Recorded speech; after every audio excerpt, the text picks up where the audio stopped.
Working in the ER, you get a lot of weird stuff. Creepy stuff, things you can't explain. For example, we once had a kid who came in crying with a stomach ache. X-rays showed us there were teeth trying to grow in through his stomach lining.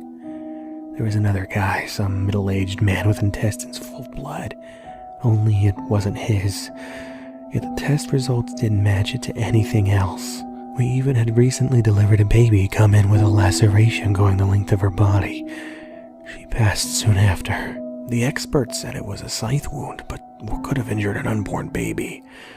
The terrified midwife claimed to have seen some sort of humanoid shadow on the wall, and shrieked that the apparition, the Grim Reaper, was what killed the child. But the worst case was the one that happened recently, and still haunts me. One of my co-workers was talking about his friend Greg. Apparently he had a reaction to some bad meat and a bad rash. Some normal stuff, right?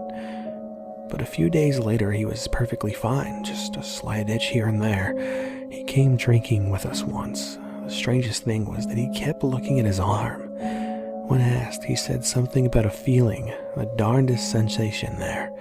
Like something was crawling, he said.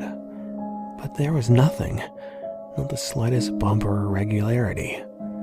Life went on. I still worked at the ER, sometimes visited the children's ward with toys and presents. Those visits were the highlight of my day, to be honest. One child even took a liking to me and would always smile when I came. I sometimes went drinking with my work buddies at this little bar down on High Street. One day, Greg came along too. I noticed that he still looked at parts of his body randomly. I asked him about it again, worried since he was looking much thinner. Greg just said it was a series of muscle spasms and would be meeting with a chiropractor to fix it soon. I never knew if he did.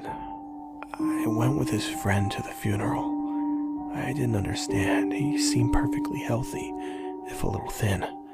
I recognized one of my colleagues there, looking terribly pale. Her name was Dara. I asked her if she knew anything.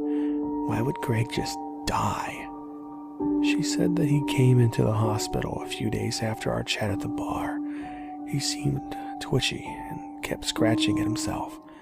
When he came into the room, he was noticeably more distraught, muttering loudly.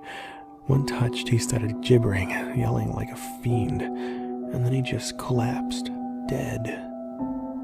The autopsy results made no sense.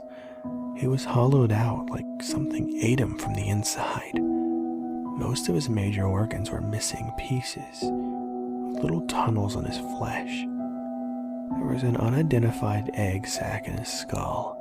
Whatever did it was gone through the shoulder. Dara went missing 3 days later.